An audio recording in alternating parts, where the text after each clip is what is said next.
Market Journal, television for agricultural business decisions, is a presentation of the University of Nebraska-Lincoln's Institute of Agriculture and Natural Resources. Promotional support is provided by the Nebraska Farmer Magazine. Hello everyone, I'm Troy Moling. Thanks for being here with us today. Glad you could take some time from your busy holiday season to join us on Market Journal. Beginning today's show, with harvest being complete, it's a good time to catch a break and begin planning for next season. Researchers behind the scenes are already crunching numbers to help give you an idea of the money you'll be putting down. Extension educator Glennis McClure helped contribute to the 2020 crop budget report. She joined me in the studio to explain what the report is and the research that goes into it. Yes, so the 2020 crop budgets for the university are developed by a team of folks, particularly led by Bob Klein, who is a crop specialist out in our West Central Extension Center. And I work with him sort of on the numbers side and getting the Excel worksheets put together, and we go back and forth on various topics. But the crop budgets for university have been done for many, many years, and so it's kind of picking up and looking at what costs have gone into, what changes need to be made to keep up with the times. And this year we've got a few changes. There's not always a lot, but there are a few changes that we've made to the budgets for 2020. Let's talk a little about those changes. What was some new research that was introduced this year? Well, I know we added 4 new budgets, 2 soybean budgets and 2 corn budgets. They're all irrigated budgets. And particularly with some of the weed pressures that we're seeing out in the country, some different products were added to our list of inputs, and those new budgets include some of those new products. And you talked about corn, soybean, and irrigation. What were some of the biggest changes from 2019 to 2020 with those budgets? So in 2020, we did some updating of the pivot systems, going from a lot of use with diesel, and there were some electric systems in our budgets, but we've updated more of those. So I can't say exactly how many, but I would say there's a good handful where we changed them from diesel systems to irrigated systems to electric run systems for 2020. Did you see any increase in costs elsewhere throughout the budgets? Well, we did some updating on equipment costs because those are factored into the operations section of our crop budgets. And so we particularly increased in a lot of cases the list prices of equipment. A year ago we did not do much for updating that, and so we did some research behind the scenes and kind of looked at what different equipment costs were and added those in. So as you know, we know as equipment costs go up, the bottom line factor in budgets go up as well.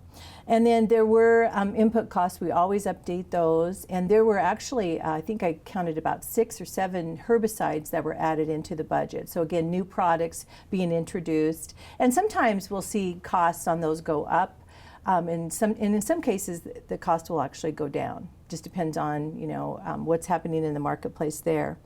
So, and then also I think one of the other things that we did, which I was sort of glad to see, as we know, farmers are producing really more and more. Of course, some given years you aren't going to have the production, and you do need to factor that in.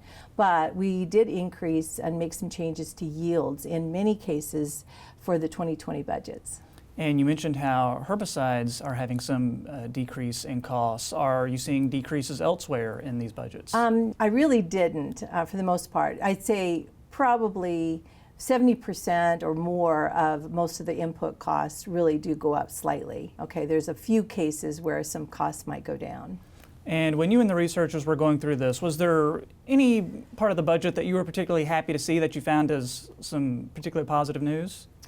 Well, again, I think the bottom line cost per bushel or per unit went down, and I guess that is a factor in a lot of cases. If you're increasing production, then your cost per unit's going down. So again, those yield increases were maybe 5 to 10 bushel. They weren't much more than that, but I was glad to see that happened, and also it sort of drives down that per unit cost. And with the upcoming Ag Budget Calculator, that'll be helpful too, right? Right. We are in the midst of developing a new budget calculator, And we'll still be entering information similar to what we have here for our crop budgets, but this will be a great opportunity for folks to go in and customize their budgets and come up with their cost of production. But I should say, these are posted in Excel and also a printable file. So Excel, there's ways to modify the current budgets the way they are, but I really think, particularly when you're talking about the complement of machinery, and everybody's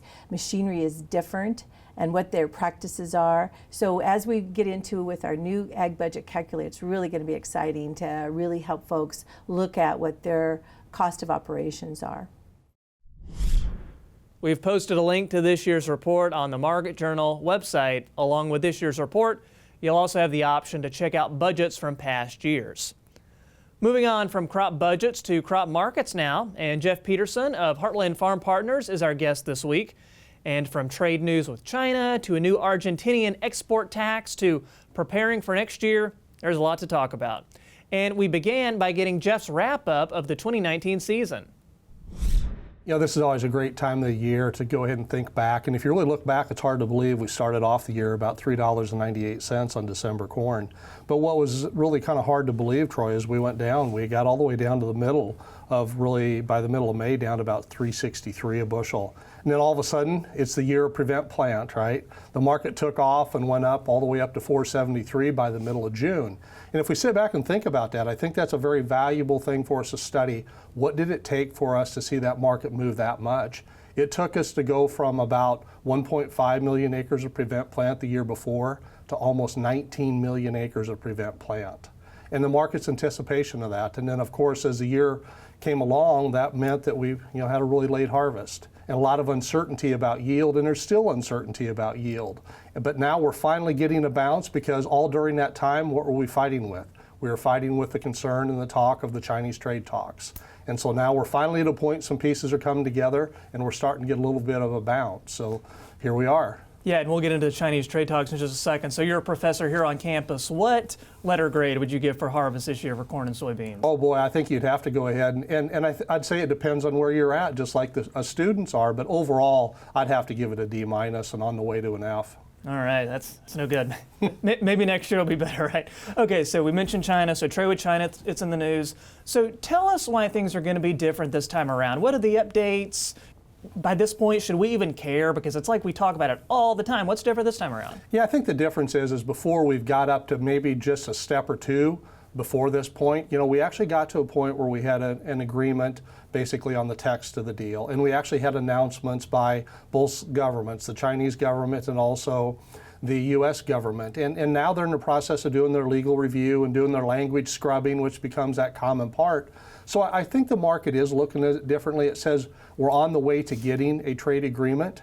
But now, what it's going to take is, if we want to continue to keep this market moving higher, we actually have to see some of the fruit come from this agreement. And that fruit has to come in the way of actually seeing more purchases come from China. Has there been any reaction to the soybean market with this news? Because whenever you hear about trade with China, soybean is always the first crop that comes to mind. So any reaction in that market? There really has been. If we look back to when the talk of this, so last week on Thursday after the market closed, kind of the trade started talking about it. Now, based on the move we had during that day, I think there was a few that might have had a hint of it, because we had some stronger market action during the day. But then once the trade talks came out, then since then, we've had beans up probably around 30, a little over 30 cents a bushel, so it's been beneficial. But amazingly, Troy, at the same time, we've actually had corn up about 25 cents a bushel. And if you'd look back to even including the day, that Thursday before that report came out, from that time we'd be up about 35 cents. So it's helped. But I think the thing that's actually dampening the price move on the beans a little bit still has to come back to that African swine fever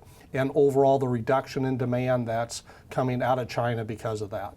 All right, let's move on elsewhere internationally, Jeff. And you tweeted an article about Argentina's new export tax. So what are the impacts that this could have on the corn market in particular? Well, there's a couple pieces to that, I think. I think what we were seeing is that before, and this is nothing new, there's been a lot of talk about this happening because the Argentine government needs to find additional ways to go ahead and try to get the funding for their government. And so I think what we had is Argentina offering out a lot of bushels ahead of this because they thought, hey, let's get these bushels moved. So over the course of the last couple months, they've been very aggressive on their sales, which means they've been priced cheaper than us. What happened though now is that actually we're at about an equal price with them. And some would say on the new offers that are coming forward, we're cheaper on them. So it's going to give us an increase on the demand side. The thing we're watching is when do they have bushels available again? We're starting to see some competitive offers come from them getting out into the latter part of March timeframe. But time will tell how harvest goes and growing season goes for them. A couple questions to set the stage for next year. So from the producers that you've talked to, what's on their top of their mind as we get into 2020? Well, I think a lot of the question comes back to they've been hopeful that a trade deal would get done. They really believe a couple things. They believe that acres are going to have to come down as we go forward, but unfortunately, Troy, I don't think they will. They think yields are going to have to come down a little bit more. I think they'll come down a little bit in the January report, maybe a couple bushels on the corn side, maybe a half a bushel on the bean side. But the big thing that everybody's wrestling with is how many acres of corn, how many acres of beans do I go ahead and plant? So I think what we have to be looking at from the marketing side is we have to look at what are some reasonable price expectations. We're getting a nice move in this market right now. I think this is a market move that we're going to have to sell some old crop corn. We're also going to have to be focused on selling some new crop corn. The other statement I would say, Troy, is that I think this is a type of year where we're going to have to be ready to sell more corn and maybe more beans earlier than year than what we normally are.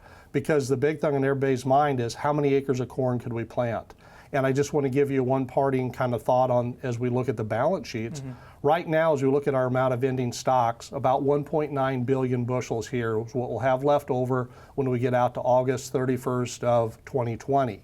As we put our projections together for the 20 crop, which will get planted this spring, some of our numbers would suggest, based on the acres and the yields, that we could be over 3 billion bushels.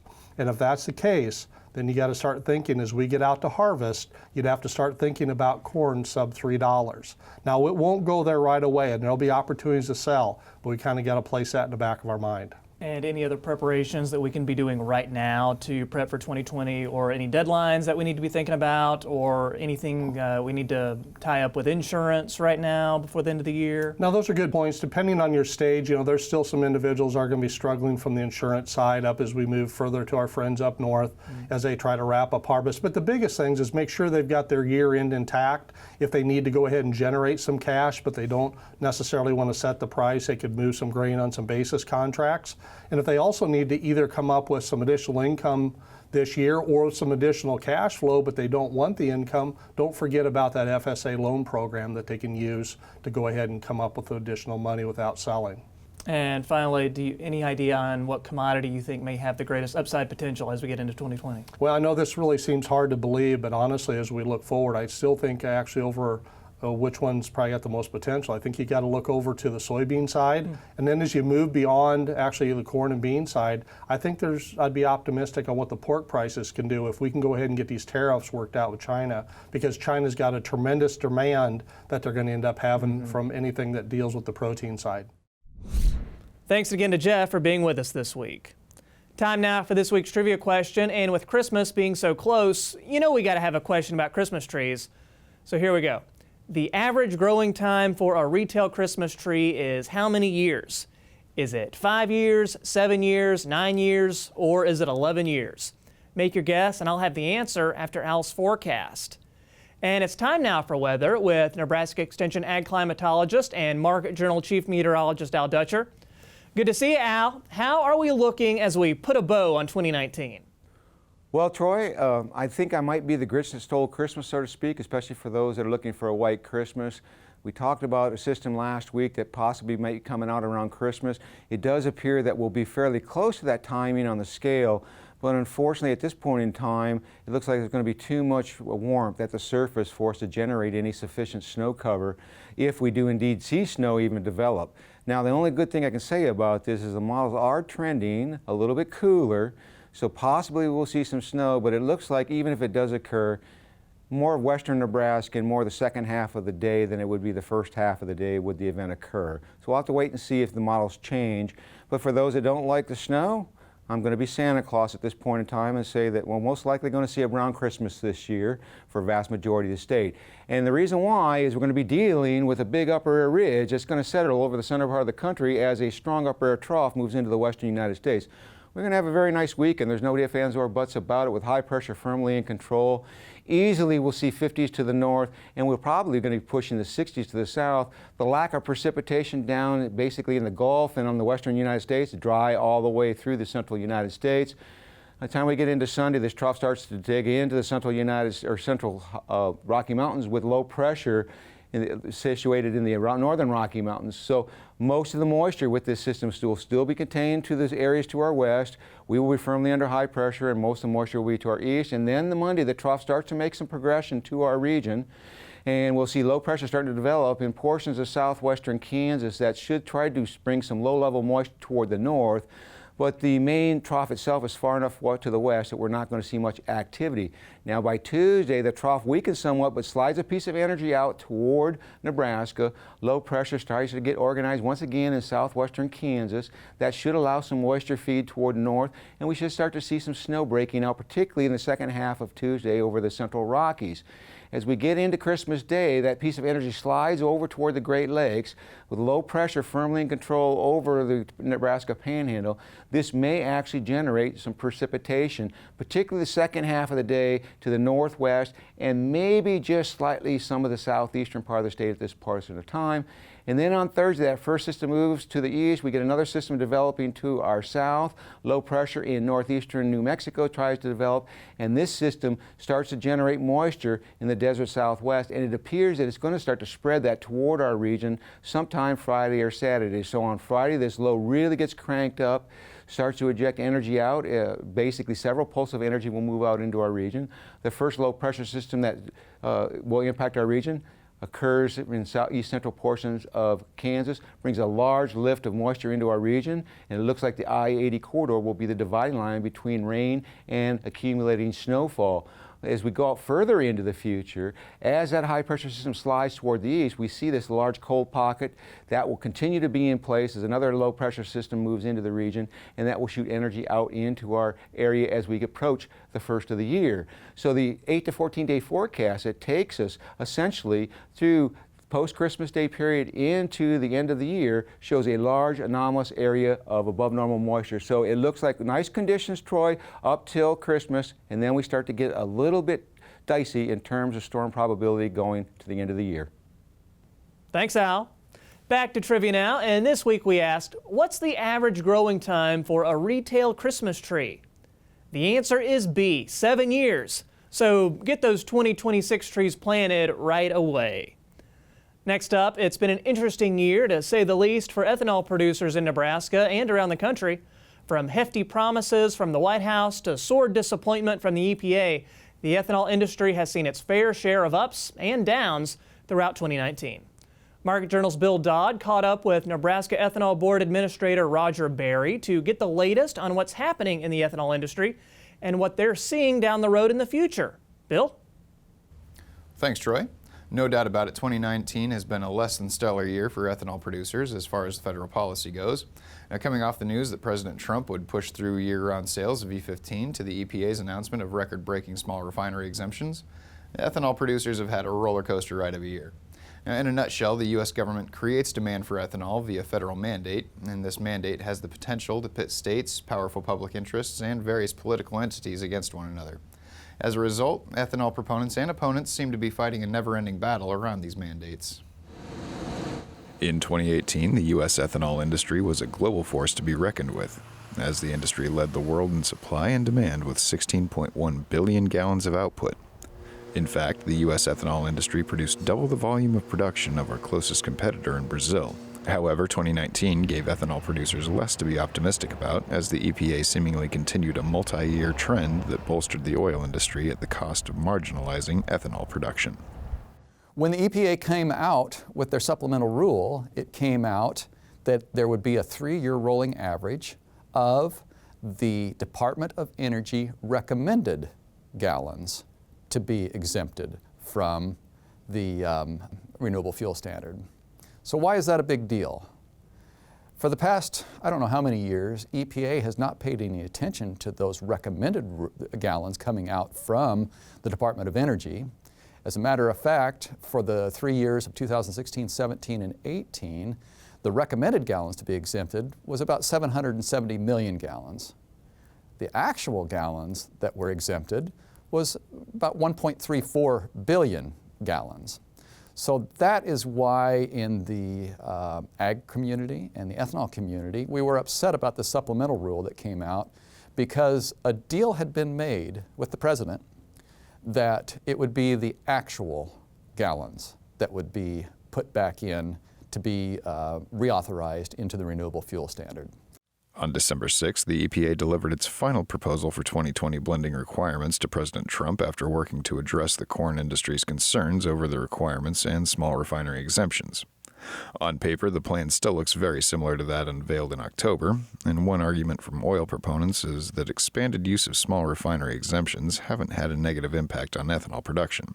However, with many ethanol plants being forced to close or go idle in 2019, it seems that argument doesn't hold much water for ethanol leaders and ag producers who feel more could be done to help the ethanol industry and the producers who supply them. The oil side of things is saying that the SREs have not impacted demand for ethanol at all.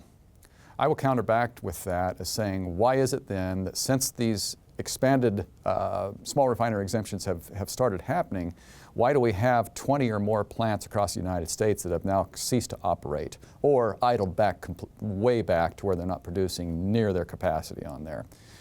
You know, you can sit here and say all day that everything's fine, the exemptions aren't hurting actual demand, and if you look at what's being blended, you don't see a big drop there, but we do see a drop in what's being blended by several tenths of a percentage point. And you think, oh, several tenths of a percentage point, that's not that bad, but it's a lot of gallons. When you, that's just a couple tenths of percentage of, say, going from a blend of 10.6% down to 10.2%. That's a lot of gallons of ethanol that aren't in there, and it creates unknowns within the industry. You don't have a solid foundation there to plan the future of your industry, and then that's what's causing the troubles and our plants to close. While there are certainly plenty of reasons for the angst felt among ag and ethanol professionals in regards to the federal policy, there's still plenty of optimism for the industry's future. Recently, Roger took part in an ag auto ethanol meeting in Detroit, where the industry leaders turned their focus on future plans. As these three industries come together as a single body in order to advance new technologies within the auto industry, there's a renewed source of creative energy among attendees and no shortcoming of obstacles on how to reach new heights of ingenuity. It's kind of like the chicken and the egg. The autos say, we'll produce the car when you can have all the stations ready to provide the fuel for it. And we're saying we can't incent the stations to spend the money to put in the infrastructure to provide that fuel until you start providing the cars. So we're at a little bit of an impasse. But basically what it would do is would allow us to have vehicles that are much more efficient. Actually, the efficiency and the greenhouse gas reduction that we would see would mirror that of an electric vehicle.